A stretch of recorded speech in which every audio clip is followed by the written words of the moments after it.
बहुत ही खामोश लेकिन बड़ा ऑपरेशन जिसमें हजारों बैंक खाते शामिल थे और ये सब मिलकर एक ऐसा वित्तीय जाल बना रहे थे जो सीधे सीधे देश की सुरक्षा के लिए एक बड़ा खतरा था। तो चलिए इस पूरे नेटवर्क की एक एक परत को खोलकर समझते हैं। तो सबसे पहले ये नंबर देखिए, 8,000। जम्मू कश्मीर में एक बहुत बड़े ऑपरेशन के तहत 8,000 से भी ज्यादा बैंक अकाउंट्स को फ्रीज किया गया है। और ये आंकड़ा ही अपने आप में ये बताने के लिए काफी है कि ये शैडो नेटवर्क कितना विशाल और कितना गहरा था। अब देखिए, ये कोई अलग थलग खाते नहीं थे। जांच में ये बात साफ हुई कि ये सभी अकाउंट्स एक बहुत बड़े सोचे समझे और अवैध नेटवर्क का हिस्सा थे। ऐसा लग रहा था कि इन्हें एक ही जगह से कंट्रोल किया जा रहा हो। तो जाहिर है सवाल ये उठता है कि आखिर इतने बड़े पैमाने पर फैला ये नेटवर्क काम कैसे कर रहा था, और इससे भी ज़रूरी सवाल कि इसे बेनकाब कैसे किया गया, क्या तरीके अपनाए गए। इस पूरे केस को समझने के लिए हमें सबसे पहले उस नींव को समझना होगा जिस पर ये पूरी इमारत खड़ी थी, और वो नींव है हवाला सिस्टम। तो ये हवाला है क्या आखिर? देखिए, ये असल में पैसों के लेन देन का एक गैर कानूनी तरीका है। इसमें पैसा ऑफिशियल बैंकिंग सिस्टम से गुजरता ही नहीं है। मतलब कोई रिकॉर्ड नहीं, कोई डिजिटल फुटप्रिंट नहीं, सब कुछ भरोसे पर काम करने वाले एजेंट्स के एक नेटवर्क के जरिए होता है। और क्योंकि ये पूरा सिस्टम बैंकिंग की नज़रों से पूरी तरह बाहर होता है, इसका गलत इस्तेमाल भी बहुत होता है, जैसे कि टेरा फंडिंग में, ड्रग्स के व्यापार में, या फिर जैसा कि इस केस में हुआ, जम्मू कश्मीर जैसे संवेदनशील इलाकों में अस्थिरता फैलाने वाली एक्टिविटीज़ के लिए।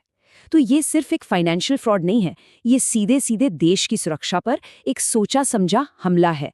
तो चलिए अब ये समझते हैं कि हमारी जांच एजेंसियां इस इतने बड़े नेटवर्क तक आखिर पहुंची कैसे।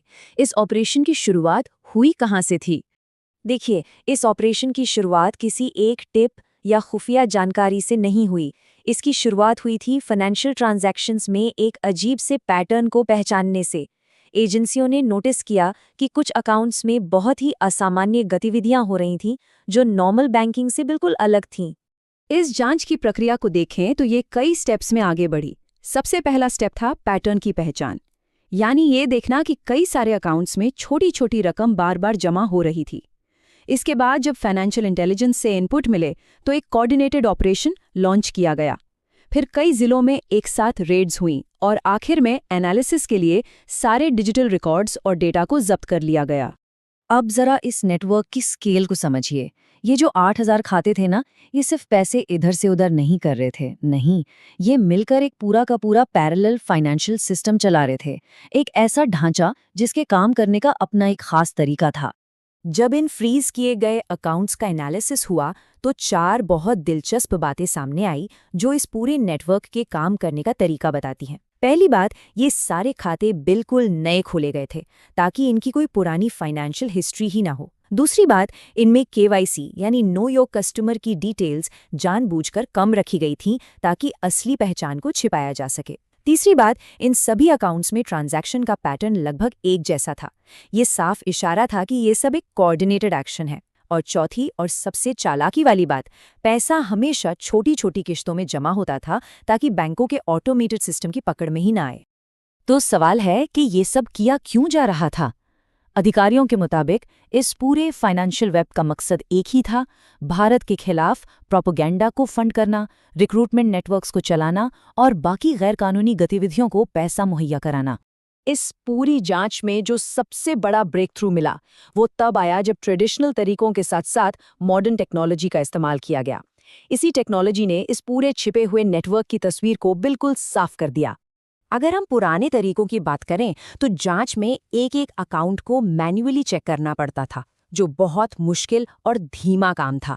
लेकिन इस बार मॉडर्न टूलकिट का इस्तेमाल हुआ, यानी पूरे फाइनेंशियल इकोसिस्टम का डेटा ड्रिवन एनालिसिस किया गया और इसने जांच के तरीके और उसके पैमाने दोनों को पूरी तरह से बदल कर रख दिया। तो इस मॉडर्न टूलकिट में था क्या? इसमें कई चीजें थीं, लेकिन सबसे अहम था AI based financial tracking system.